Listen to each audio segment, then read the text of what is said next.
বাংলাদেশে অনুপ্রবেশকারীদের মদতদাতা ভারতীয় দালাল চক্রের সাথে জড়িত ব্যক্তিদের বিরুদ্ধে এবার বিশেষ অভিযান চালালো জেলা পুলিশ।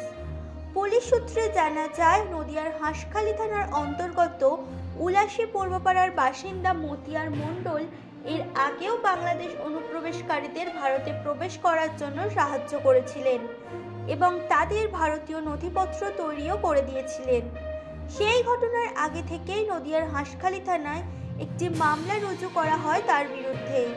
এরপরও সতরাইনি দালাল চক্রের সাথে জড়িত ওই ব্যক্তি। গতকাল রাতে নদিয়ার হাঁসখালি থানার পুলিশ বিশেষ অভিযান চালিয়ে আবারও অভিযুক্তকে গ্রেফতার করে। সোমবার ধৃতকে তোলা হয় রানাঘাট বিচার বিভাগীয় আদালতে। তবে ধৃত ব্যক্তি কোন দালাল চক্রের সাথে জড়িত তা জানতে তদন্তের স্বার্থে 14 দিনের পুলিশ হেফাজতে নেওয়ার আবেদন জানানো হয়েছে আদালতে। মানুষের পাশে মানুষের সাথে আমরা আছি এই বাংলাতে। আপনারা দেখছেন সংবাদ শিরোনাম।